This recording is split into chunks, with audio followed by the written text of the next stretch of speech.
الحمدللہ رب العالمین والصلاة والسلام علی رسول الکریم. بسم اللہ الرحمن الرحیم.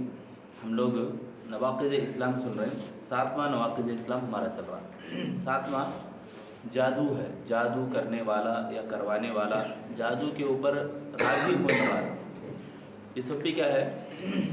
اسلام سے خارج ہو جاتے ہیں. یہ ہمیں سن رہے ہیں. تو آج جادو کے تعلق سے یعنی اس کی جو حقیقت ہے اس کو ہمیں ذرا اچھی طرح سمجھیں گے انشاءاللہ. پہلی بات یہ کیا میں آپ کے سامنے رکھ دوں، جادو ایک ہے اور ایک چیز ہے. لوگوں کے اندر ایک چیز ہوتی ہے، پریکٹس کر کر کر کے آدمی ہنر سیکھ لیتا ہے، یعنی میجک کرتا ہے. بلیک میجک جسے جادو بولتے ہیں، جھوٹا یعنی چھپا کے کرتے ہیں، وہ جادو کی طرح. البتہ بعض لوگ ایسے رہتے ہیں ہنر سیکھتے ہیں، انہوں اپنے ہنر سے آپ کے آنکھوں کو چھپا کے وہ چھپا دیتے ہیں، وہ اس میں نہیں آتا. ایک مثال میں دیتا ہوں آپ کو، اچھی طرح سمجھ میں آتی ہے. ہارون رشید بول کے ایک بہت بڑے بادشاہ گزرے ہیں. ان کے پاس ایک آدمی آیا. آدمی آ کے اپنا ہنر سکھایا. اپنا ہنر کیا بتایا بولے تو ایک سوئی ہے، سوئی کو زمین میں بیچ میں گاڑا اس کے بادشاہ کے سامنے، اور ذرا دور کھڑا ہوا. سوئی کی سوراخ ہے، اس سوراخ میں سے یہاں سے سویاں پھینکا ہوا. سمجھ میں آ رہا؟ کتنا بڑا ہنرمند ہے. دیکھو، سوئی کے سوراخ میں سے دوسرے سویاں، چھوٹے چھوٹے سویاں دور سے پھینکا، برابر اس سوئی کے سوراخ سے ہی جا رہے تھے وہ. یعنی اتنا ہنر سیکھا. تو ہارون رشید، میں یہ بتانا چاہ رہا ہوں، ہنر، آدمی کا ہنر اپنا الگ ہوتا ہے. بعد میں ہارون رشید ان کو باقاعدہ کہتے ہیں کہ اس بندے کو انعام بھی دو، سزا بھی دو. انعام کیوں دینا؟ اس لیے کہ کراچی سے. سزا کیوں دینا؟ نہیں، وقت ضائع کرنے کی وجہ سے. اتنا وقت لگایا اس کے پیچھے.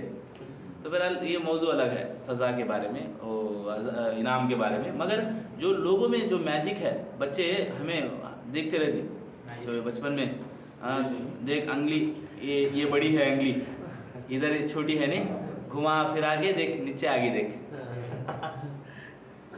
ہنر ہے یہ، جادو میں نہیں آتا. یعنی بہت سارے ایسے کھیل ہوتے ہیں، گیمز ہوتے ہیں جس میں ہنر ہوتا ہے، جادو نہیں رہتا.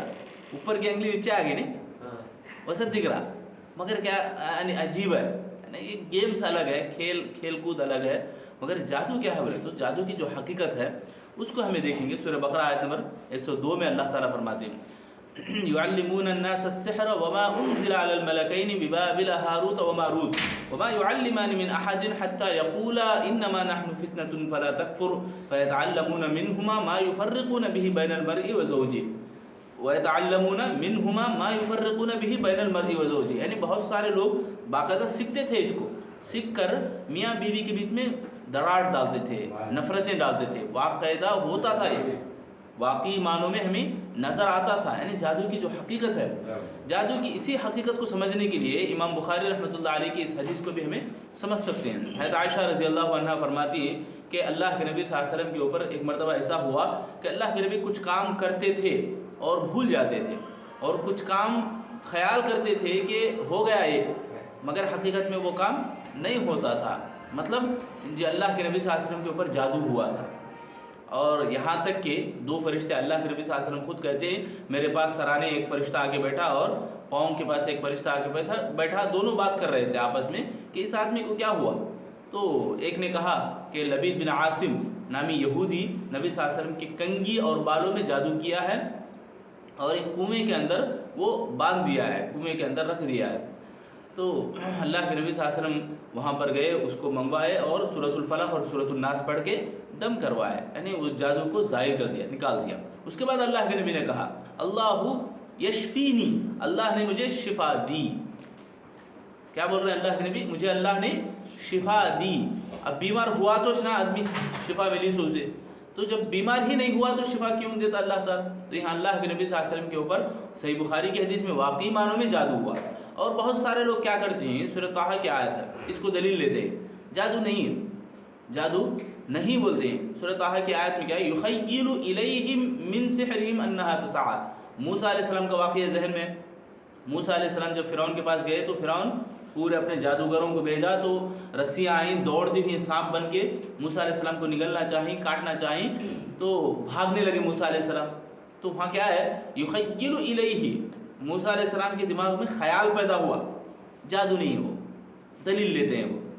تو امام ابن قیم رحمۃ اللہ علیہ فرماتے ہیں کہ تمام علماء کا جمہور محدثین کا فقہا کا سارے لوگوں کا ماننا ہے کہ جادو اثر انداز ہے, جادو کا اثر ہوتا ہے. اب یہ یخیل الیہ من سحرہم انہا تسعی, یہ جو بات ہے خیال پیدا ہونا, صرف خیال پیدا ہونے کو یہاں حقیقت نہیں کہتے, سمجھ رہے ہیں, باقاعدہ وہ چیز ظاہر ہوئی. اس کے بعد موسیٰ علیہ السلام بھاگنے لگے. اب آیت میں یخیل خیال پیدا ہوا جو لفظ ہے اسی کو دلیل بنا لینا یہ معتزلہ کا عقیدہ ہے. معتزلہ بولتے ہیں ایک فرقہ جنم لیا جو گمراہ ہوا اور جادو کا انکار کر بیٹھا, جبکہ ہمارے سامنے ایسی ایسی حدیثیں اور دلائل موجود ہیں. اور سورہ بقرہ کی آیت نمبر 102 میں اللہ تعالیٰ کھل کے بتایا, اور خود اللہ کے نبی صلی اللہ علیہ وسلم کے اوپر جو جادو ہوا لبید بن عاصم نامی ایک یہودی کیا, تو اللہ کے نبی صلی اللہ علیہ وسلم بعد میں کہتے ہیں مجھے شفا ملی. امام قرطبی علیہ الرحمہ وہ بھی بیان کرتے ہیں صرف خیال کو یا وہم کو جادو سے انکار کرنا, جادو نہیں سمجھنا, یہ بہت بڑی غلط بات ہے. یہ خلاصہ ہے جادو کی حقیقت کا. اب جادوگر کا کیا مسئلہ ہے وہ انشاءاللہ ہمیں کل سنیں گے. اللہ سے دعا ہے اللہ تعالی ہم تمام لوگوں کو جو سنے ہیں سمجھیں عمل کرنے کے اللہ ہم سب کو توفیق عطا فرمائے.